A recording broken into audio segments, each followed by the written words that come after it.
reyes y sacerdotes. Y nos hizo reyes y sacerdotes. Entonces, a los ojos de Dios, usted es rey. Si quiere, lo leemos viendo la escritura, por favor. Apocalipsis capítulo 5 y versículo 10. Apocalipsis capítulo 5 y versículo 10. Dice, y nos ha hecho para nuestro Dios reyes y sacerdotes. ¿Usted le cree a Dios, hermano? Porque ahí dice que va a reinar sobre la tierra. Va a reinar sobre la tierra. Y nos hizo reyes. Ahora, el que no le cree a Dios, pues va a creer que eso que está ahí es mentira. Pero la palabra de Dios dice que nos hizo reyes y sacerdotes y reinaremos sobre la tierra. Ahora, no vayan a esperar morirse y resucitar para reinar, sino que ya podemos reinar. Solamente que ahorita no vamos a reinar sobre naciones. A pesar que la Biblia dice que vamos a reinar sobre naciones, ahorita hay que reinar sobre el enemigo. Cuando usted lee que Dios lo hizo rey a usted tiene que entender dos cosas. La primera es que lo hizo rey ante el diablo. Y la segunda que tiene que entender es que usted va a reinar sobre la tierra. O sea que cuando se manifieste lo que usted es ahora, porque algunos no le han dado importancia a lo que tienen que ser ahora. Por eso cuando venga la manifestación de lo que somos ahora, algunos no van a participar. Algunos van a tener pérdida en vez de tener ganancia. Pero el que va a tener ganancia se va a manifestar de lo que es, pues. Si ahorita somos mendigos, pobres, desgraciados, pues de eso nos vamos a manifestar. No, desgraciado suena fuerte, pero es sin gracia. Desgraciado, no tiene ni gracia. Entonces es muy importante para nosotros tomar en serio la Biblia. Porque si nosotros no tomamos en serio la Biblia, entonces cuando venga el tiempo de manifestarse, porque todas las cosas en la Biblia tienen una realidad, una apariencia y una manifestación. Si usted es apariencia, usted se va a manifestar como tal. Si usted es una realidad, usted se va a manifestar como tal.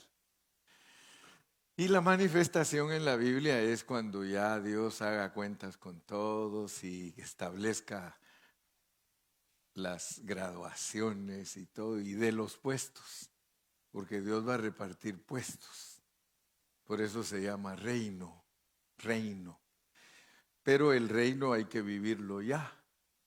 El reino no hay que esperar que estemos glorificados para vivirlo, porque eso es la manifestación. Ya saben que en la repetición está el aprendizaje. De tanto repetir los conceptos es que nosotros los aprendemos. Entonces, si Dios nos ha hecho reyes y sacerdotes, y nosotros nos ponemos a hablar de Roboam y de Jeroboam y de Abías y de Asa y del rey David y del rey Salomón, si nosotros nos ponemos a hablar de ellos, ellos solo son una ilustración para que nosotros entendamos sus aspectos, porque esos aspectos de ellos son para nosotros aspectos espirituales. Entonces hoy yo tengo la carga, porque cuando vengo y me paro frente a ustedes tengo una carga. Solo imagínense lo que oró Gustavo, dijo: Señor, pásale el carbón encendido al pastor en su boca para que algunos dicen para que nos apalee, ¿verdad? Otros dicen para que me exhorte. En realidad la exhortación es para animarlos, ¿verdad? No es regaño, sino que es ánimo, es advertencia, ¿verdad? No, no lo vayan a tomar porque algunos lo toman así. Algunos dicen, voy a llevar casco la próxima vez porque las pedradas están fuertes. Pero no lo debe de tomar así. Si usted es humilde, usted lo toma y le dice, gracias Señor porque me hablas, ¿verdad? Entonces estamos estudiando a esos reyes y ustedes ya saben que hay 6 libros en la Biblia que nos hablan de los reyes. Primero y segundo de Samuel, primero y segundo de Reyes y primero y segundo de Crónicas. Lo tremendo es que usted los puede leer y leer y leer y no se le quedan, no se le quedan. O sea que la Biblia no es fácil y cuesta más que se queden porque están entrelazados. De lo mismo habla primero y segundo de Samuel que habla Crónicas y lo mismo habla Reyes. Y entonces usted dice, bueno, ¿cuál es cuál? Y tiene que concentrarse mucho para leer cada pareja de esos libros porque los 3 tienen pareja, primero y segunda, primero y segunda, primero y segunda. Y lo tiene que leer muy despacio y a veces hasta sacar apuntes para poder ver qué dice Samuel que no dice Reyes y qué dice Reyes que no dice Crónicas. Las maestras les cuesta mucho cuando les toca enseñar a los reyes, tienen que estar pero súper informadas y bien atentas a lo que dice. Apenas yo estoy tratando de entrar a los reyes porque 3 ya los entendimos, ¿verdad? Porque esos 3 fueron cuando el pueblo de Israel era un reino de 12 tribus. Y esos 3 reyes que tuvo es Saúl, David y Salomón. Y ellos duraron 40 años cada uno. Pero lo tremendo es, si ustedes se dan cuenta, a Saúl no lo ponen. Ustedes ya se dieron cuenta que a Saúl no lo ponen aquí en la genealogía, solo ponen a David y a Salomón. Entonces nosotros tenemos que poner atención por qué no ponen a Saúl, ¿verdad? Porque si cada uno de ellos representa un aspecto de nosotros, ¿qué aspecto de nosotros representa el rey Saúl? ¿Qué aspecto de nosotros representa el rey David? ¿Y qué aspecto de nosotros representa Salomón?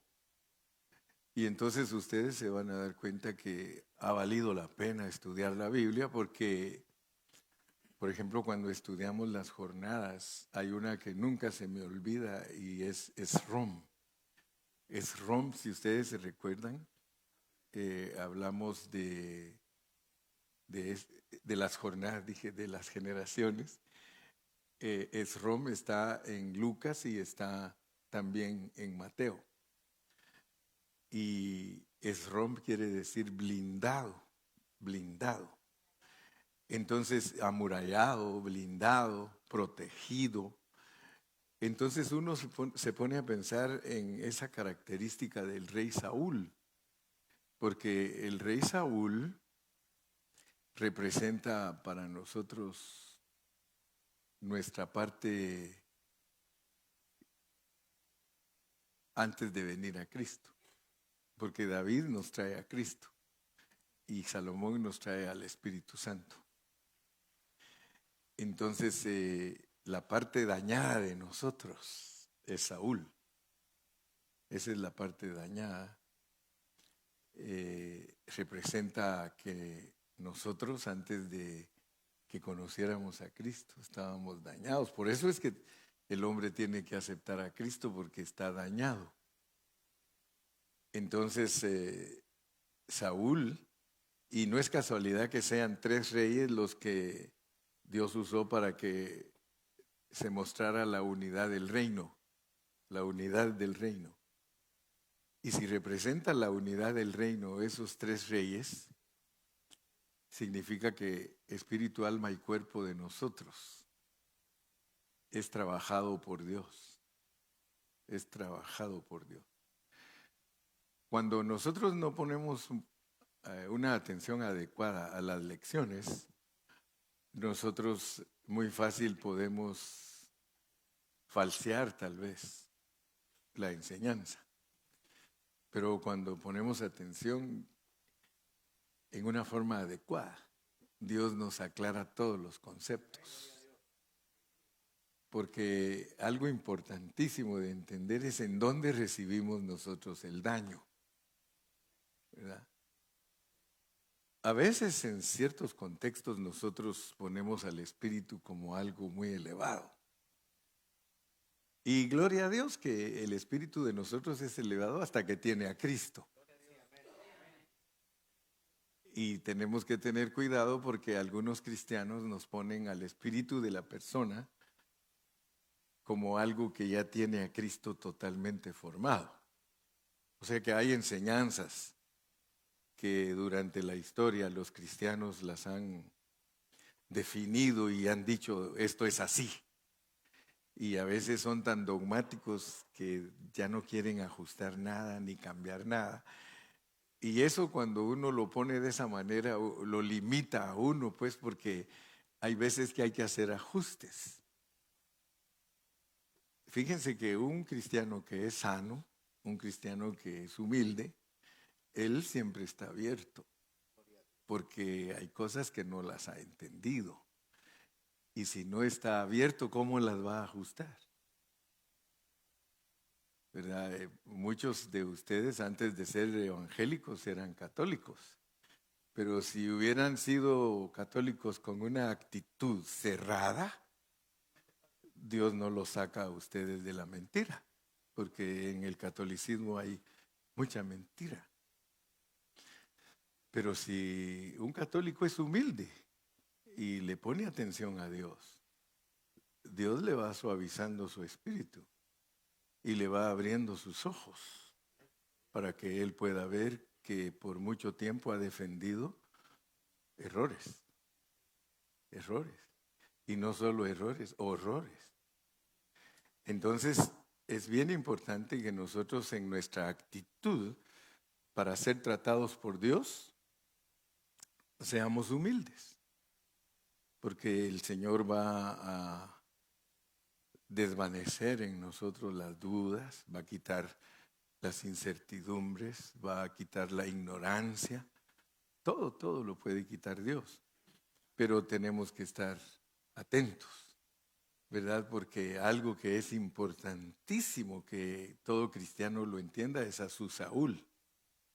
A su Saúl, porque si le dieron un Saúl, un David y un Salomón, que son advertencias para que pueda captar la sabiduría de Dios, entonces se da cuenta que Saúl representa su parte dañada, porque él fue un mal rey. Malísimo, dijo Leman Alba. Fue un rey malísimo. Y él representa la parte suya que es su espíritu, su espíritu, su espíritu. Ya viste que todavía, y tenemos años de ser cristianos y todavía se nos chispotea como aquel que te conté el viernes, que ya dijo Israel, dijo. Como aquel que te conté el viernes, pero es que, no, hermanos, ustedes saben que yo hago ameno este asunto y a veces por tratarlo de hacer ameno me sale el tiro por la culata, ¿verdad? De vez en cuando, ¿verdad? Pero yo oro por ustedes y ustedes por mí.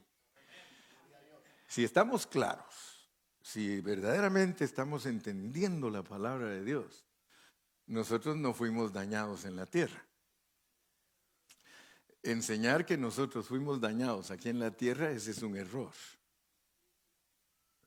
Enseñar que en Génesis Adán, ahí empezó su problema porque ahí en el jardín se comió el fruto prohibido. Enseñar eso, como que ahí es el inicio del pecado del hombre, eso no es exacto. Porque la historia de Adán comiéndose una manzana y dándole de Eva de comer a él, eso es solo lo elemental. Ese es el kindergarten. de los cristianos.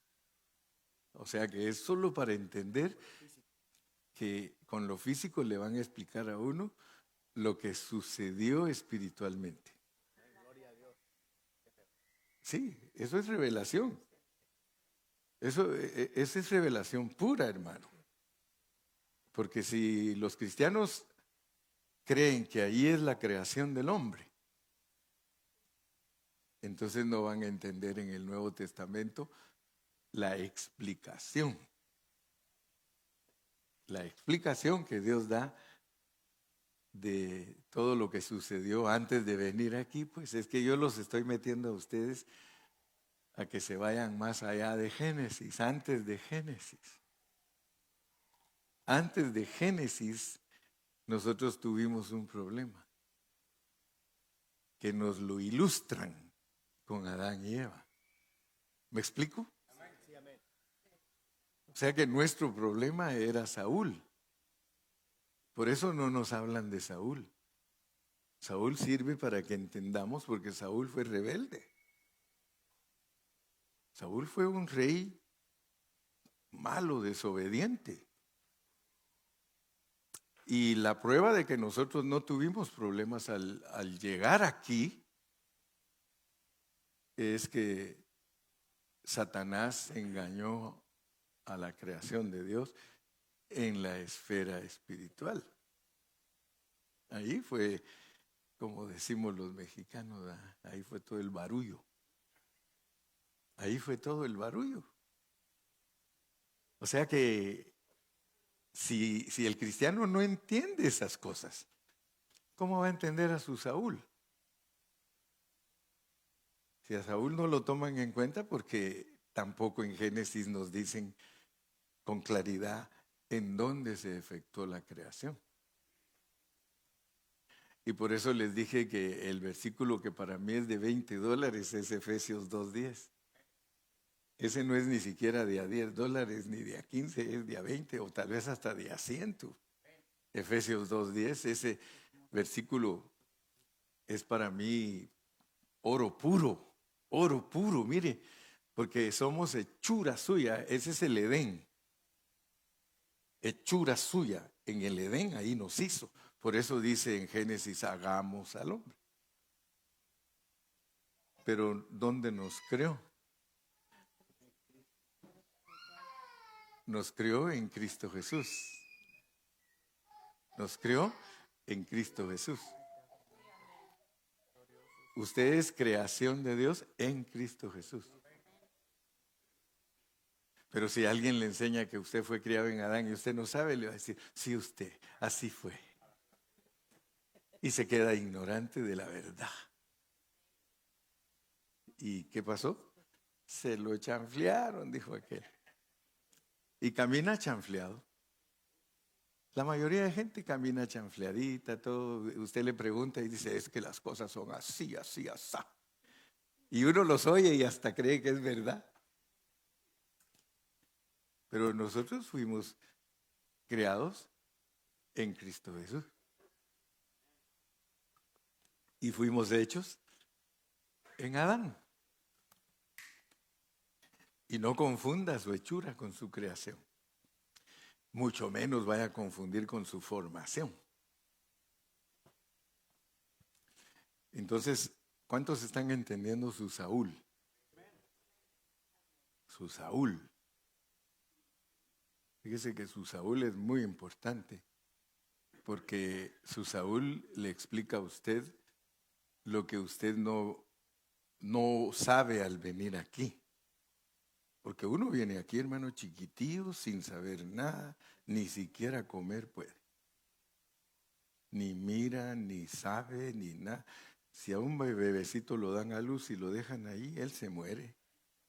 A él lo tienen que cuidar. ¿Por qué? Porque le tienen que enseñar a que se desarrolle. Entonces nosotros en la vida espiritual es lo mismo. Nosotros venimos aquí cieguitos, hermano. Cieguitos. Cuando una persona acepta a Cristo como el Salvador personal de su vida, hasta ahí empieza a ser cieguito. Antes de eso era requete ciego. requete ciego, hermano. Pero cuando de repente dice, yo reconozco que necesito a Cristo en mi vida, dice la Biblia que le quitan un velo. Y en ese momento nació en Cristo. Aunque ya había estado creado en Cristo, pero se identifica con su nacimiento cuando dice, yo reconozco que soy pecador, perdóname Padre Celestial, quiero en este momento que vengas y nazcas aquí, ya no en el nacimientito que hace con los bueyecitos y el pesebrito, ya no lo pone ahí, sino que le dice, quiero que nazcas aquí. Y entonces Él nace aquí y empieza a crecer a medida que usted se entrega a Dios, estudia la Biblia, tiene compañerismo con los hermanos y usted empieza a ver a ese Cristo crecer y crecer. De repente usted lo siente que ya tiene 12 años porque usted ya puede hablar. Le preguntan cosas de la Biblia y por lo menos ya no los deja norteados. Ya usted dice, mire, es que las cosas en realidad son así, así, así, así, así. Y entonces ya ese es su Cristo que tiene, ya es de 12 años, ya puede hablar con los doctores. Y sigue creciendo y de repente se vuelve carpintero. ¿Sí? Empieza a fabricar muebles. Espiritualmente estoy hablando. De repente llega a los 30 años, está listo para empezar un ministerio.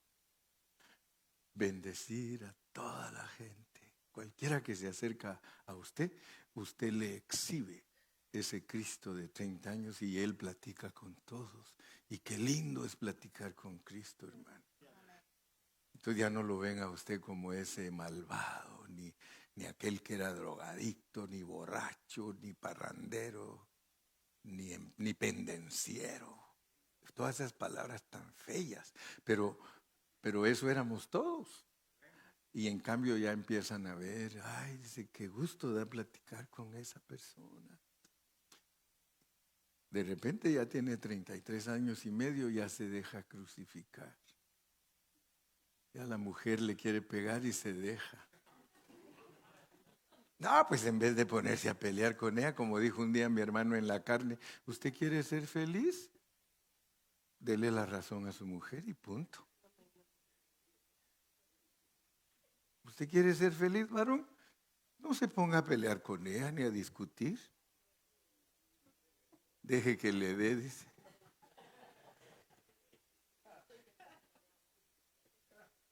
Así decía el hermano Luis, decía, si usted quiere ser feliz, usted no se ponga a discutir con su esposa ni a pelear con ella. Y la esposa que quiere ser feliz, no se ponga a discutir con su esposo ni a pelear con él. Porque el Cristo de 33 años y medio, en vez de ponerse a pelear, le dice, ¿sabes qué? Yo te entiendo. Yo te entiendo. Y va a pasar lo que aquella pareja experimentó. Esa pareja se fue a quejar con el pastor.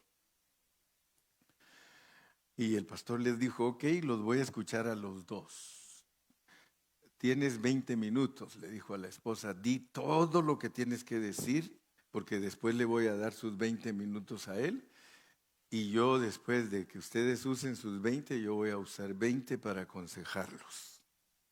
Y así, dijo, en 1 hora tiene que estar solucionado este problema. Y el pastor era muy listo, muy sabio. Le dijo, primero las damas. Suéltate, mija. Todo, que esto, que el otro, que aquello, que aquí, que allá, que no sé cuánto. 20 minutos. En esta esquina. Ahora el otro, pues. Otros 20 minutos a decir todo, todo, todo, todo. Dijo, bueno, antes de que yo hable, les dijo, les voy a decir, pues, que después de haber escuchado a los dos, dice, yo llego a una conclusión. Los dos tienen razón. Los dos tienen la razón. entonces vamos a descubrir quién es el que los está estorbando, dijo. Y de acuerdo a mis vaticinios y mi diagnóstico, ustedes le dan lugar al diablo. Porque los dos tienen razón. Él tiene razón de todo lo que te está diciendo a ti y tú tienes razón de todo lo que le estás diciendo a él. Ahora averigüen pues, porque el que los quiere destruir es el diablo. Porque solo el diablo destruye a dos personas que tienen la razón. Entonces nuestro Saúl es el representante del daño que recibimos, porque nosotros aquí entramos dañados. Nosotros aquí entramos con problemas bien serios en nuestro espíritu. No teníamos problemas del alma, ni mucho menos de nuestro hermoso cuerpo. Casi no hay amenes. El problema que nosotros traemos es espiritual. Y eso nos debe de asustar, porque significa que nosotros, para fallarle a Dios, ni siquiera necesitamos tener cuerpo y ni siquiera necesitamos tener alma. Nosotros como seres espirituales le fallamos a Dios. Porque el tener cuerpo y tener alma es para venir aquí. Si usted examina a los ángeles son seres espirituales y ellos no han caído. Bueno, hay un montón que sí cayeron. La tercera parte dice que siguió al diablo. Pero los que no han caído, usted les pregunta, o uno de esos ángeles que no han caído se le acerque a usted y empiece a platicar con Marvin. ¿Qué cree que le va a decir a Marvin? Yo no te entiendo. Yo no sé por qué peleas tanto con la Ilma. Ya no, ¿ah? Ya no le hacen caso al diablo. Eso está bueno vos. Eso está bueno vos. De vez en diario. ¿Eh? No, pero imagínate que un ángel platicara contigo y él diría, ¿sabes qué, Marvin? Yo no sé cómo es eso que tú pones vidrios a los carros. Yo no sé nada de eso. Porque eso le toca hacerlo a los caídos y te le quedas viendo a Robert. Eso lo hacen los caídos. Ese es trabajo del caído. Fíjate que nosotros lo único que sabemos hacer, mira, es más, te diría, guáchame, mira, yo trabajo en el trono. Mira qué hago en el trono y ya vas a ver lo que yo sé hacer. Y está registrado. Yo les estoy contando a ustedes historias que están registradas. Él va a decirte, mira lo que yo hago en el trono. Cuando uno de ustedes se arrepiente, nosotros nos ponen a bailar enfrente de Dios. Imagínate lo que sabe hacer uno que no es caído. Estoy hablando de esto porque estoy tratando de que todos ustedes comprendan que antes de venir aquí somos espíritus. Somos espíritus. Y nosotros vamos a regresar a esa esfera. ¿Sí? Y mire lo que dice Marvin. Y vamos a regresar con una experiencia humana. Igual que Cristo. Ah, no, sí, este es buen discípulo. Entonces noten por favor, porque esta es sabiduría de Dios para que nosotros entendamos cómo nos movemos aquí en la tierra. Imagínense ustedes, dice que los ángeles danzan y se gozan cuando un pecador se arrepiente. Entonces Él sí te va a decir, mira, lo único que yo sé hacer, y así me programó Dios, es de que cuando ustedes se arrepienten de sus maldades, yo me pongo a brincar y me pongo a hacerle al Señor fiesta. Solo imagínate para qué usa Dios a los ángeles. Para gozarse del trabajo que efectúa en nosotros.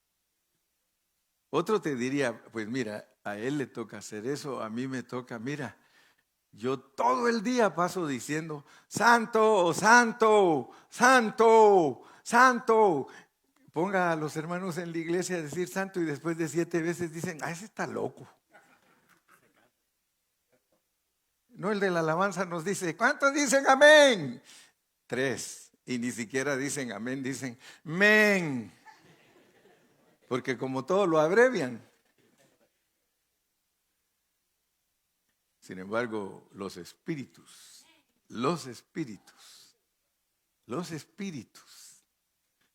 tienen su función.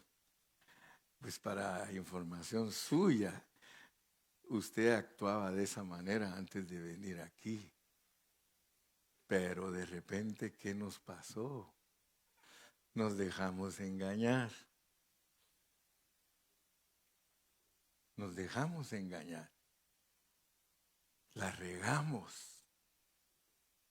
Y entonces, a la tierra. ¿Cuántos quieren ir? ¿Cuántos quieren ir?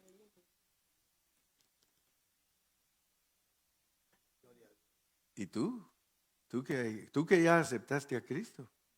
Tú dijiste, porque muchos creen que cuando levantaste la mano aquí es que empezó todo. Solo estás confirmando lo que allá aceptaste. Venir aquí y reconocer que necesitas a Cristo para que te levante. Porque tú fuiste criado en Cristo Jesús. Ay, hermanos, este es evangelio, hermano. Esto sí es rico, hermano. Esto sí es rico. Porque entonces vas a entender que Dios te puso aquí para cumplir a través de ti algo. Es purificar tu espíritu.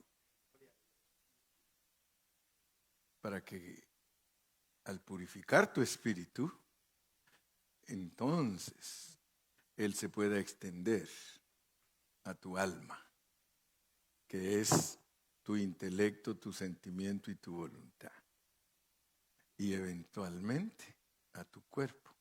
Si no, no entenderíamos. Mire, ¿cuántos de ustedes me creen que ustedes eran ángeles antes de venir aquí? Sí, si usted no lo cree, es el diablo el que lo ha engañado.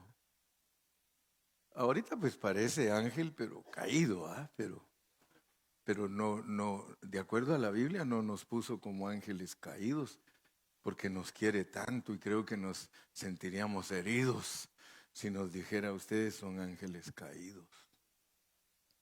Pero note lo que dice Lucas 20:36. Lucas 20:36. ¡Qué evangelio, hermano! ¡Wow! Porque cuando ya resucitemos, mire lo que dice, porque no pueden ya más morir. Cuando tú resucites ya no te puedes morir. En resurrección vas a ser, ¿y qué? Igualito. ¿Y la hermana Alba dónde está? Oh, anda a ver si no se quedó dormida. Porque no pueden ya más morir, pues son iguales a los ángeles. Y en ese momento que resucites, confirmado como hijo de Dios. Confirmado. Ahorita dice Juan, ya somos hijos de Dios, dice. Pero falta todavía que nos confirmen. Cuando resucitemos, nos confirman y seremos iguales. Entonces ahí sí te vas a dar gusto. Aleluya, amén. Aleluya, amén. Aleluya, amén. Amén, amén, amén. Aleluya, amén. Y si Ramón da vueltas aquí, ahí se va a volver llama de fuego, dice. Ahí se va a volver un torbellino de fuego, como esas rosetas, las rosetas de Navidad, ¿verdad? Puro fueguito. Así dice la Biblia que los ángeles son ministros de fuego, hermano. Entonces vas a regresar. Pero no te hagas ilusiones de que el regreso es fácil, ¿eh? Porque hay que llenar requisitos. Porque muchos, ay, qué alegre, pastor, ¿y qué más me cuenta? Y de verdad, pastor, ahí lo veré, ahí lo veré, ahí lo veré. Que si para llegar allí, para eso nos están entrenando reyes, reyes, reyes, reyes. Saúl, David, Salomón. Si tú entiendes que Saúl es el representante de tu espíritu, David es el representante de tu alma y Salomón es el representante de tu cuerpo, si tú entiendes eso, entonces vas a dejar que Dios haga el trabajo. Porque para que Dios haga el trabajo, que es 1 Tesalonicenses 5:23, para que Dios haga, ahora como ya me entiendes parábolas, te hablo en parábolas. Y el mismo Dios de paz os santifique por completo para que todo vuestro ser, Salomón, David, Saúl, David y Salomón, sea guardado irreprensible para la venida de nuestro Señor Jesucristo. Saúl, hermano, Saúl no se prestó. Saúl no se prestó para que hubiera un David en él. Y ustedes se dan cuenta que todos los reyes que fueron después de Salomón les dice, por cuanto no fuiste como mi siervo David, por cuanto no fuiste como mi siervo David, por cuanto no fuiste como mi siervo David, por cuanto no fuiste como mi siervo David. Fíjense qué tremendo. Porque para poder rescatar a Saúl hay que ser David. Si queremos rescatar nuestro espíritu, hermano, tenemos que dejar que Cristo, que es David, y el Espíritu Santo, que es Salomón, efectúen el trabajo de Dios para que estemos irreprensibles. Entonces, primero hay que arreglar a Saúl. ¿Cuánto estamos captando? ¿Ah? Sí, Salomón. No, Salomón es el cuerpo, aquí en este contexto, como lo estamos aplicando ahorita. En otro puede ser, el orden de los factores no altera el producto, esa es una regla matemática. Pero aquí en este contexto lo estamos aplicando bajo todos los textos, todos los versículos de nuestro problema para poder obtener el reino. El reino, porque Mateo es el reino. Entonces, fíjense que al haber analizado ya estos asuntos, porque ya llevo 35 minutos, ya solo me quedan unos cuantos para poder hacer el resumen. Para poder entender entonces este asunto y poder explicarlo correctamente, si Dios dice que el reino estaba unido con Saúl, David y Salomón, esa es una fórmula que hace que nosotros mantengamos el reino totalmente en nuestra vida.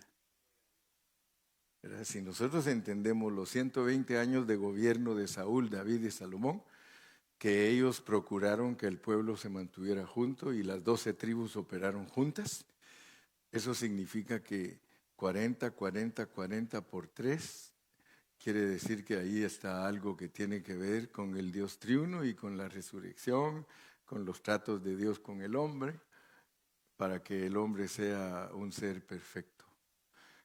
Esos 120 años de unidad, en otro contexto, son aplicables al inicio de la iglesia.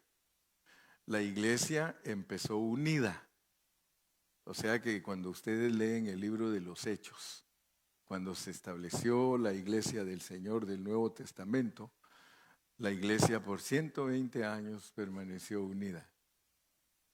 Pasados 120 años aparece un Roboam, que es hijo de Salomón, y un Jeroboam, y entre los dos dividen el reino. Entonces ahora tenemos que en otro contexto estudiar por qué la iglesia está toda partida en todo el mundo. Porque Roboam y Jeroboam dividieron el reino en norte y sur, y uno se quedó con una tribu y el otro se quedó con 10 tribus. Y una, que era la de los sacerdotes, se regaba entre todos ellos. Pero esa división de esos reinos allá en el Antiguo Testamento, en el inicio de los reyes, tipifica que el reino de Dios se divide, porque el reino de Dios no solo es Cristo, no solo es el Evangelio, sino que el reino de Dios es también la iglesia. En todo el mundo, el reino de Dios es la iglesia, pero de acuerdo a las figuras, después de 3 reyes que guardaron la unidad, después de 120 años que los apóstoles guardaron la unidad de la iglesia, empezaron a reinar hombres representados por Roboam y Jeroboam, que dividieron la iglesia. Y entonces la iglesia no solo se volvió reino del norte y del sur, así empezó. Y ojalá que Dios les dé sabiduría a muchas personas, porque los que dividieron la iglesia fueron los católicos, pero ellos dicen que ellos son la verdadera iglesia. Pero ellos no son la verdadera iglesia. La verdadera iglesia fue la que tenían los apóstoles, con pureza. Y la iglesia católica se volvió la primera denominación. Ellos son la primera denominación. Pero ellos dicen, no, nosotros somos la iglesia madre. Nosotros somos la verdadera iglesia. Pero cuando usted estudia la Biblia, eso es una mentira de ellos. Ellos dividieron la iglesia y la dividieron, la empezaron igual que Roboam y Jeroboam, con la de Roma y la de Constantinopla. Así se dividieron los católicos, con 2. Pero de ahí siguieron el barullo, siguieron. Y ya de ahí pues aparecemos nosotros también como protestantes. Porque a nosotros dicen, ustedes dividieron porque Martín Lutero. No, hombre, ellos dividieron antes de Martín Lutero. Lean la historia. En la historia, la iglesia de Roma se dividió y el otro lado fue Constantinopla. Entonces ya hubieron competencias entre ellos. Después aparecieron los protestantes. Y que los protestantes dividieron más que ellos, eso sí es cierto. Porque los protestantes, por eso se llaman protestantes, porque de todo protestan. Usted sabe que los cristianos de todo protestan. De todo. ¿Are you a Protestant? No, hermano. Nosotros somos cristianos, no tenemos que estar protestando por todo, hermano.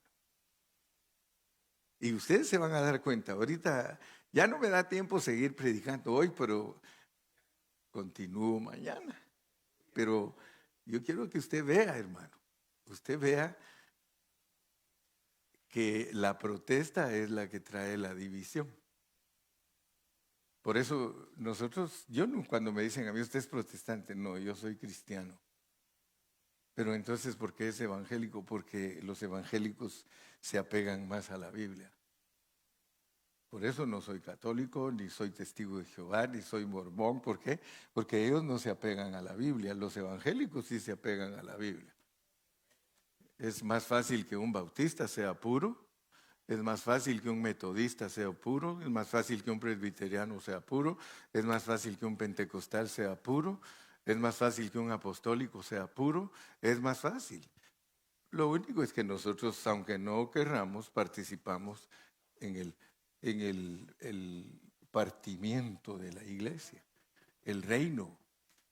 Pero Dios quiere que ese reino se reintegre. Ahora, ¿cómo empieza lo correcto? Dice, el buen juez comienza por casa. Si nosotros aquí, Dios nos permite ver la palabra con más claridad que otros cristianos, nosotros no seamos divisivos. Porque muchos cristianos son divisivos. Ellos, si alguien no es de su organización, ni le hablan amablemente. Y nosotros, los verdaderos cristianos, tenemos que ser amables con cualquier persona, aunque no crea igual que nosotros. Porque somos hijos de paz. Y otra cosa, nosotros no podemos convencer a nadie. El que convence a la gente es Dios. Yo lo único que hago es hablar la palabra y de repente alguien quiere pelear conmigo, le digo, mire, más vale que digan aquí corrió que aquí quedó. Ahí nos vemos. Ahora, si me permite y me dice, no, yo quiero que me hable, órale pues, ahí cambia la historia.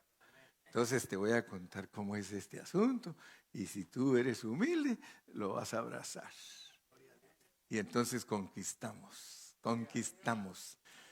Y no vamos a conquistar como conquistó Cristóbal Colón, ¿verdad? Porque Cristóbal Colón, como llegó a México y a toda Centroamérica y Sudamérica, en una mano llevaba la Biblia y en la otra la espada. Y entonces, ¿qué le dijo a los mayas? Decían, ¿no?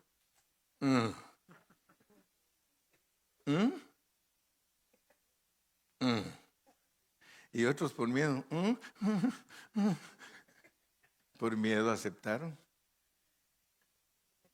Entonces, entendamos pues que todos los reyes los pone Dios para enseñarnos la verdad. Yo creo que hoy ya me entendiste un poquito de Saúl, David y Salomón, y apenas estoy tratando de entrar con Roboam y Jeroboam porque ellos dos dividieron. Roboam era del sur y Jeroboam era del norte. Al grado de que, y con este punto finalizo hoy, yo después de estudiar por 40 y 50 años la Biblia, he descubierto cositas que si uno no le pone atención no las descubre.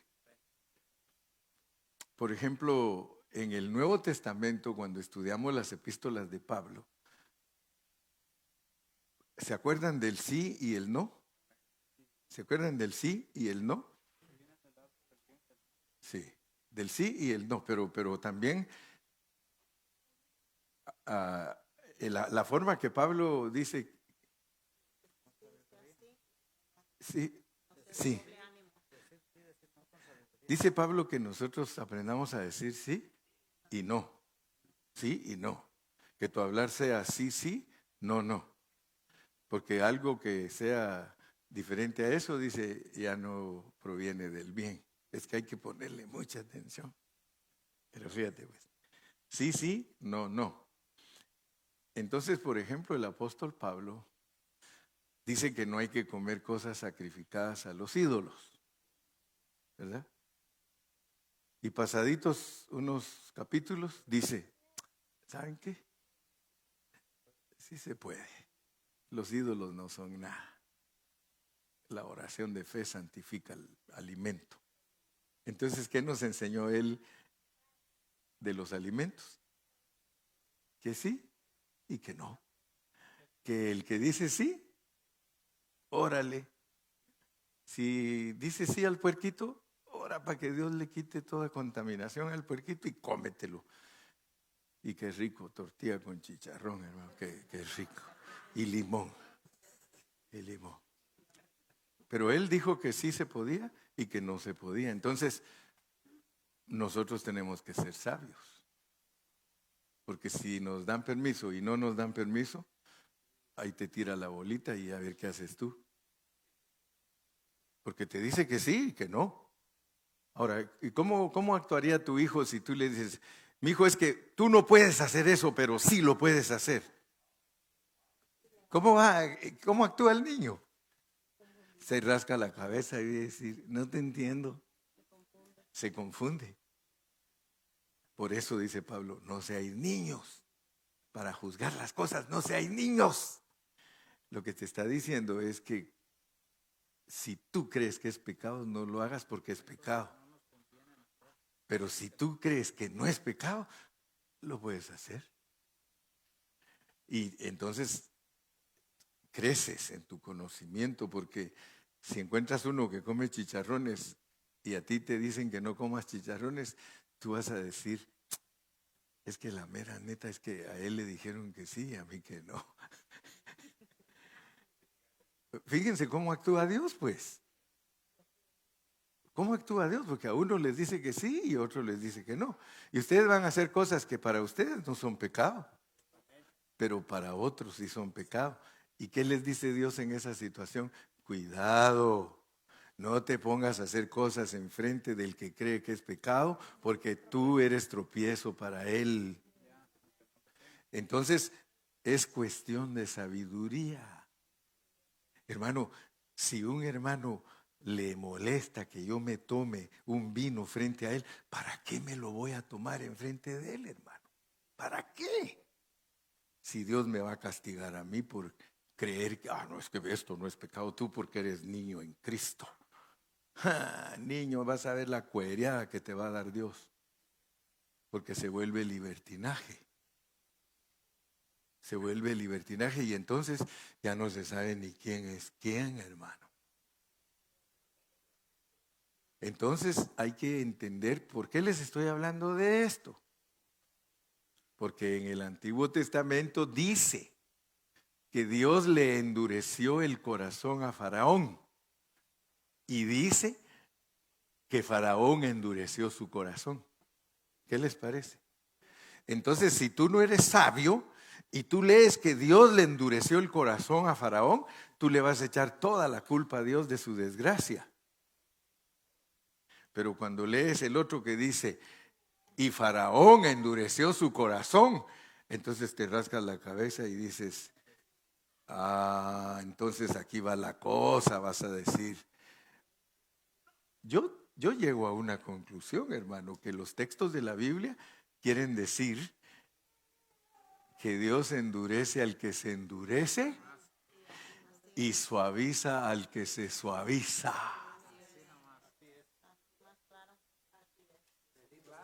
¿Y por qué les estoy hablando de esto? Siempre les digo, ¿y por qué les estoy hablando de esto? Porque en esta historia del rey Jeroboam y de Roboam, Dios decidió quitarle el reino a Salomón. Pero ¿por qué se decidió y dijo, ya se lo quito, y no se lo quito a él, sino a su hijo? Porque tanto él como su hijo se tiraron a adorar ídolos. Y entonces, como ellos se tiraron a adorar ídolos y Dios lo prohibía, entonces Dios dijo, así como ellos se endurecieron, entonces yo les quito el reino. Dios te puede quitar a ti el reino, no la salvación. Porque eso, hermano, tienes que entenderlo. La salvación no se la quita Dios a nadie, pero sí nos puede quitar el reino por no suavizar nuestros corazones. Porque Él suaviza a los que se suavizan, pero endurece a los que se endurecen. Por ahí lo dejamos hoy. Que Dios me los bendiga a todos.